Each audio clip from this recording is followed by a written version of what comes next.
നമസ്കാരം. ഇറാൻ രഹസ്യാന്വേഷണ വിഭാഗം തുടർച്ചയായി അവർ വിജയിക്കുന്നു. ഇസ്രായേലിന്റെ രഹസ്യങ്ങൾ അവർ പൊളിക്കുന്നു. അമേരിക്കയുടെ രഹസ്യങ്ങൾ അവർ പൊളിക്കുന്നു. ഇറാൻ അമേരിക്ക ന്യൂക്ലിയർ ടോക്ക് ഒമാനിൽ വെച്ച് നടന്നു. എന്നാലും ഇപ്പോൾ ഇസ്രായേൽ പ്രധാനമന്ത്രി ബെഞ്ചമിൻ നെതന്യാഹു പറയുന്നത് അങ്ങനെ ഒരു ന്യൂക്ലിയർ ടോക്ക് മാത്രം നടത്തിയതുകൊണ്ട് ഒരു കാര്യവുമില്ല, ഈ ചർച്ച കൊണ്ടൊന്നും ഒരു ഗുണവുമില്ല.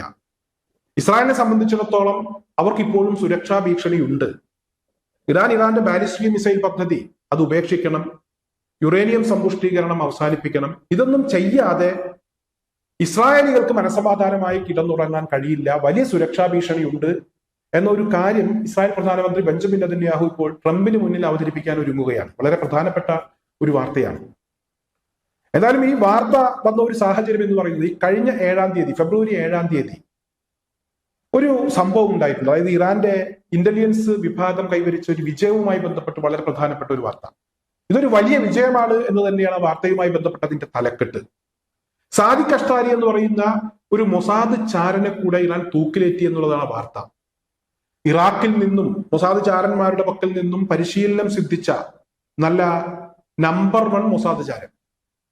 ഇയാളാണ് തെഹ്റാൻ പോലീസ് സ്റ്റേഷൻ ആക്രമണം, അതുപോലെ തന്നെ പ്രക്ഷോഭകർ എന്ന പേരിൽ ഇറാനിൽ തെരുവിൽ രാജ്യദ്രോഹികളെ അണിനിരത്തി ഇറാനിലെ ഭരണ സംവിധാനത്തെ അട്ടിമറിക്കാൻ ശ്രമിച്ചത്, അതിനൊക്കെ നേതൃത്വം നൽകിയത് എന്നതാണ് ഇപ്പോൾ ഇറാൻ പുറത്തുവിട്ട വളരെ പ്രധാനപ്പെട്ട വിവരം. ഇയാളെ പിടികൂടിയിരിക്കുന്നു. ഇതൊരു വലിയ വിജയമാണ് എന്നൊരു വാർത്ത പുറത്തു വന്നിരിക്കുന്നു. എന്തായാലും ഇത്തരത്തിലൊരു വാർത്ത പുറത്തു വരുന്ന സാഹചര്യത്തിലാണ് ഇറാൻ ഇപ്പോഴും വലിയ സുരക്ഷാ ഭീഷണിയാണ്, ഞങ്ങൾക്ക് മനസമാധാനമായി കിടന്നുറങ്ങാൻ കഴിയുന്നില്ല എന്ന ഒരു കാര്യം ബെഞ്ചമിൻ നെതന്യാഹു ട്രംപിന് മുന്നിൽ അവതരിപ്പിക്കാൻ ഒരുങ്ങുന്നത്.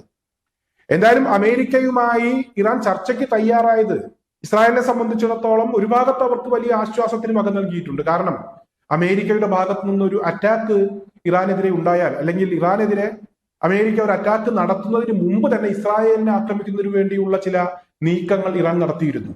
ഇത് തന്നെയാണ് തൽക്കാലം ചർച്ചയുമായി ബന്ധപ്പെട്ട് തൽക്കാലം സഹകരിക്കാൻ ഇറാൻ തയ്യാറായി, അമേരിക്ക അതിന് തയ്യാറാകുന്നു. യുദ്ധഭീതി അവസാനിച്ചപ്പോൾ ഇസ്രായേലിന് വലിയ ആശ്വാസം ഉണ്ടായതിന്റെ ഒരു കാര്യം. എന്നാലും ഇപ്പോൾ ഒരു ആശ്വാസം കിട്ടിയപ്പോൾ ബെഞ്ചമിൻ നെതന്യാഹു വീണ്ടും കാര്യങ്ങളെ യുദ്ധത്തിലേക്ക് വലിച്ചിഴക്കുന്നതിന് വേണ്ടിയുള്ള നീക്കങ്ങൾ നടത്തുകയാണ്.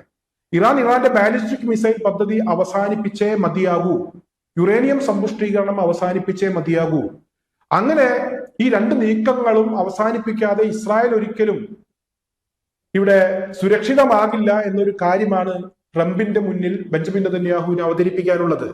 എന്തായാലും ഇറാൻ ഇവിടെ തുടർച്ചയായി അവരുടെ ഇന്റലിജൻസ് വിഭാഗം വലിയ വിജയത്തിലെത്തുകയാണ്. ഇസ്രായേലിന്റെ പല നീക്കങ്ങളും തകർക്കുകയാണ്, അമേരിക്കയുടെ പല നീക്കങ്ങളും തകർക്കുകയാണ്. അതെല്ലാം ഇവിടെ തെളിവ് സഹിതം ഇറാൻ പുറത്തുവിടുകയാണ്. നേരത്തെ രാജ്യദ്രോഹികളെ തെരുവിലിറക്കി പ്രക്ഷോഭകാരികൾ എന്ന പേരിൽ അമേരിക്കയും ഇസ്രായേലും അതുപോലെ തന്നെ മറ്റ് 10ഓളം രാജ്യങ്ങളുടെ ചാര സംഘടനകൾ ആ നീക്കവുമായി ബന്ധപ്പെട്ട് സഹകരിച്ചിട്ടുണ്ട് എന്നാണ് ഇറാന്റെ ഇന്റലിജൻസ് പറയുന്നത്. എന്തായാലും അങ്ങനെ വരുമ്പോൾ 12ഓളം രാജ്യങ്ങളുടെ ചാര സംഘടനകൾ ഇറാനെതിരെ പ്രവർത്തിച്ചിട്ടുണ്ട്. എന്തായാലും അത്തരത്തിലുള്ള നീക്കങ്ങൾ ഇറാൻ ശരിക്കും പറഞ്ഞാൽ അതിനെ അടിച്ചൊതുക്കിയിട്ടുണ്ട്. ഇതാണ് ഇസ്രായേലിനും അമേരിക്കക്കും ഒക്കെ ഏറ്റവും കൂടുതൽ പൊള്ളിയത്. എന്തായാലും ഇപ്പോൾ തുടർച്ചയായി ഇസ്രായേലിന്റെ ചാരന്മാരെ വീണ്ടും വീണ്ടും പിടികൂടുകയാണ്. മൊസാദിന്റെ ചാരന്മാരായിട്ടുള്ള 100ഓളം ആളുകളെ ഇറാൻ ഈ കഴിഞ്ഞ സമയങ്ങളിൽ അറസ്റ്റ് ചെയ്തിട്ടുണ്ട്. അവരുടെ പക്കൽ നിന്നൊക്കെ ആയുധങ്ങളും പിടികൂടിയിട്ടുണ്ട്. അതോടൊപ്പം തന്നെ ഈ കഴിഞ്ഞ സമയത്ത് അമേരിക്കയുടെ യുദ്ധക്കപ്പലായ എബ്രഹാം ലിങ്കണ് നേരെ ഇറാൻ നടത്തിയ ഒരു നീക്കവും ഇപ്പോൾ വലിയ ചർച്ചയാവുകയാണ്. അമേരിക്ക ഇറാന്റെ ഒരു ഡ്രോൺ വെടിവെച്ചിട്ടു എന്നൊരു വാർത്ത പുറത്തു വന്നിരുന്നു. എന്തായാലും ഈ വെടിവെച്ചിട്ടതിന് ശേഷം ഇറാൻ എബ്രഹാം ലിങ്കന്റെ ചില ചിത്രങ്ങൾ, അമേരിക്ക നടത്തുന്ന നീക്കങ്ങളുമായി ബന്ധപ്പെട്ടുള്ള ചില ചിത്രങ്ങൾ പുറത്തുവിട്ടിരുന്നു. അതായത് ഈ ഡ്രോൺ അമേരിക്കൻ യുദ്ധക്കപ്പലിനെ ആക്രമിക്കുന്നതിന് വേണ്ടി പോയതല്ല, ഈ യുദ്ധക്കപ്പലിന്റെ ചിത്രങ്ങളും വീഡിയോകളും ഒക്കെ പകർത്തുന്നതിന് വേണ്ടിയാണ് ഈ ഡ്രോൺ പറന്നെടുത്തത്. എന്തായാലും ഇറാനെ സംബന്ധിച്ചിടത്തോളം ഇറാന്റെ ലക്ഷ്യം കണ്ടു എന്നുള്ള വാർത്തയാണ് ഇപ്പോൾ പുറത്തു വരുന്നത്. അതോടൊപ്പം തന്നെ ഈ കഴിഞ്ഞ സമയങ്ങളിൽ ഇസ്രായേൽ ഇപ്പോൾ ഇറാന്റെ ഭാഗത്തു നിന്നുള്ള ഭീഷണി അവസാനിച്ചിട്ടില്ല എന്നൊക്കെ പറയുന്നുണ്ട്. ഇറാൻ വളരെ പ്രധാനപ്പെട്ട ചില ആയുധങ്ങൾ കൂടെ പുറത്തെടുത്തിരിക്കുകയാണ്. ഖുറാം ഷഹർ എന്നു പേരുള്ള ഇറാന്റെ ഏറ്റവും പുതിയ മിസൈൽ, ആ മിസൈൽ ഇറാൻ പുറത്തെടുത്തിട്ടുണ്ട്. എന്തായാലും ഇറാന്റെ മിസൈൽ സിറ്റിയിൽ ഒരുപാട് മിസൈലുകൾ ഉണ്ട് എന്ന കാര്യം നമുക്കറിയാം. ഖൈബർ 1, ഖൈബർ 2, അതുപോലെ തന്നെ ഫത്ത മിസൈലുകൾ, പല പേരുകളിൽ ഇറാന്റെ മിസൈലുകൾ ഉണ്ട്. ഈ മിസൈലുകളുടെയൊക്കെ ശേഷി എന്താണ് എന്നുള്ളത് ഇസ്രായേലിന് മാത്രമേ അറിയൂ. ഇസ്രായേലാണ് അതൊക്കെ അനുഭവിച്ചിട്ടുള്ളൂ. ഇസ്രായേലിനെതിരെയാണ് ഇറാൻ അതൊക്കെ പുറത്തെടുത്തിട്ടുള്ളത്. അതോടൊപ്പം തന്നെ റഷ്യ യുക്രൈൻ യുദ്ധത്തിലും ഇറാന്റെ മിസൈലുകളും ഡ്രോണുകളും ഒക്കെ റഷ്യ വ്യാപകമായി ഉപയോഗിച്ചു എന്ന വാർത്തയും പുറത്തു വരുന്നുണ്ട്. എന്തായാലും ഇസ്രായേലിനോളം ഈ മിസൈലിന്റെ ശേഷി അറിയാവുന്ന മറ്റു രാജ്യങ്ങളില്ല. എന്തായാലും ഈ ഖൊറാം ഷെഹർ എന്ന് പറയുന്ന മിസൈൽ ഇറാനിൽ നിന്ന് വിക്ഷേപിച്ചാൽ ഇസ്രായേലിന്റെ ഏത് പ്രദേശത്തും ഏത് അതിർത്തി പ്രദേശങ്ങളിൽ വേണമെങ്കിൽ പോലും ആക്രമണം നടത്തി ഇസ്രായേലിനെ ചാരമാക്കാൻ കഴിയുന്ന മിസൈലാണ് എന്ന വാർത്തയാണ് പുറത്തു വരുന്നത്. 2000 കിലോമീറ്ററാണ് ഈ മിസൈലിന്റെ ദൂരപരിധി. അതായത് ഇറാനിൽ നിന്ന് വിക്ഷേപിച്ചാൽ ഇസ്രായേലിന്റെ ഏത് ഭാഗത്തും വേണമെങ്കിൽ ചെന്ന് പതിക്കും. അതുപോലെ തന്നെ കൃത്യമായി ലക്ഷ്യത്തിൽ പതിച്ചില്ലെങ്കിൽ പോലും കുറച്ച് അങ്ങോട്ടോ ഇങ്ങോട്ടോ മാറി പതിച്ചാലും ലക്ഷ്യസ്ഥാനത്തെ തകർക്കാൻ ഈ മിസൈലിന് കഴിയും. കാരണം ഒരു പ്രദേശം മൊത്തത്തിൽ ഈ മിസൈൽ തകർത്ത് കളയും. 2000 കിലോമീറ്റർ ദൂരപരിധി. അതുപോലെ തന്നെ ഒരു നഗരത്തെ മൊത്തത്തിൽ നശിപ്പിക്കാൻ കഴിയുന്ന പ്രഹരശേഷി ഈ മിസൈലിനുണ്ട്. 1500 കിലോഗ്രാം വാർഹെഡ് വഹിക്കാൻ കഴിയുന്ന മിസൈലാണ്.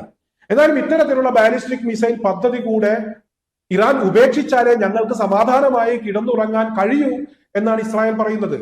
ഈ ഒരു ആവശ്യം ട്രംപിന് മുന്നിൽ അവതരിപ്പിക്കുന്നതിന് വേണ്ടിയുള്ള നീക്കങ്ങൾ ബെഞ്ചമിൻ നെതന്യാഹു നടത്തുമ്പോൾ ഖത്തറിൽ അൽ ജസീറ ചാനലിനോട് ഇറാന്റെ വിദേശകാര്യമന്ത്രി അബ്ബാസ് അരാക്ചി ചില കാര്യങ്ങൾ പുതുക്കുന്ന ഒരു സാഹചര്യം ഉണ്ടായി. ഇറാന്റെ ചില ആവശ്യങ്ങൾ, ഇറാന്റെ ചില നിലപാടുകൾ, ഒരിക്കൽ കൂടെ ആ നിലപാടുകൾ പുതുക്കുന്ന ഒരു സാഹചര്യം കൂടെ നമുക്ക് കാണാൻ കഴിഞ്ഞു. അതായത് ജെറുസലേം കേന്ദ്രീകരിച്ച്, ജെറുസലേം തലസ്ഥാനമാക്കി ഒരു സ്വതന്ത്ര ഫലസ്തീൻ രൂപീകരിച്ചേ മതിയാകൂ, അത് സമാധാനത്തിന് അത്തരത്തിലൊരു നീക്കം നടത്തിയേ മതിയാകൂ എന്ന കാര്യം, ആ ഒരു ആവശ്യം ഇവിടെ ഇറാന്റെ വിദേശകാര്യമന്ത്രി അബ്ബാസ് അരാക്ചി പുതുക്കുകയാണ്. അതോടൊപ്പം തന്നെ ഇസ്രായേലുമായിട്ട് വ്യാപകമായിട്ടുള്ള ആയുധ ഇടപാടുകൾ എല്ലാവരും അത് നിർത്തിവെക്കണം, ഇസ്രായേലിനെതിരെ ഉപരോധം പ്രഖ്യാപിക്കണം എന്നുള്ള ഒരു ആവശ്യം കൂടെ ഇറാന്റെ വിദേശകാര്യമന്ത്രി ഖത്തറിൽ അൽ ജസീറ ചാനലിന് നൽകിയ അഭിമുഖത്തിൽ അദ്ദേഹം വ്യക്തമാക്കുന്നുണ്ട്. ഒരു ഭാഗത്ത് ഇസ്രായേലിന്റെ ഭാഗത്തു നിന്ന് ഇറാൻ ഇപ്പോഴും ഒരു ഭീഷണിയാണ് എന്ന കാര്യം ആവർത്തിക്കുമ്പോൾ ഇസ്രായേലിനെ ഒറ്റപ്പെടുത്തേണ്ടതിന്റെ അത്യാവശ്യത്തെ കുറിച്ച് ഇറാനും ഒട്ടും വിട്ടുവീഴ്ചയ്ക്ക് തയ്യാറല്ല എന്ന രീതിയിൽ ഒറ്റപ്പെടുത്തിയേ മതിയാകൂ എന്ന കാര്യത്തിൽ ഉറച്ചു നിൽക്കുന്നു. ആ ആവശ്യം പുതുക്കുന്ന ഒരു കാഴ്ച കൂടെ കാണാൻ കഴിയുന്നു എന്നുള്ളതാണ്.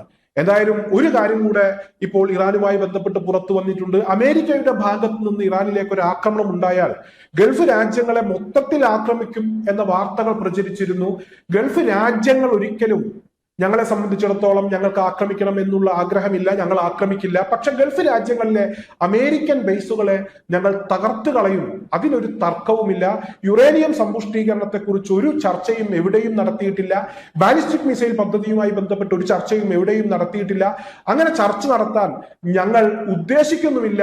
അമേരിക്ക അത്തരത്തിലുള്ള കാര്യങ്ങളുമായി ബന്ധപ്പെട്ട് ആവശ്യമില്ലാത്ത ചർച്ചയിലേക്ക് ഞങ്ങളെ നിർബന്ധിക്കുകയും ഞങ്ങളെ ആക്രമിക്കുന്നതിന് വേണ്ടിയുള്ള നീക്കങ്ങൾ നടത്തുകയും ചെയ്താൽ തീർച്ചയായും ഗൾഫ് രാജ്യങ്ങളിലെ അമേരിക്കൻ ബേസുകളായിരിക്കും ഞങ്ങളുടെ ലക്ഷ്യം, അല്ലാതെ ഗൾഫ് രാജ്യങ്ങളല്ല എന്ന കാര്യം കൂടെ ഇപ്പോൾ ഇറാൻ വ്യക്തമാക്കിയിരിക്കുകയാണ്.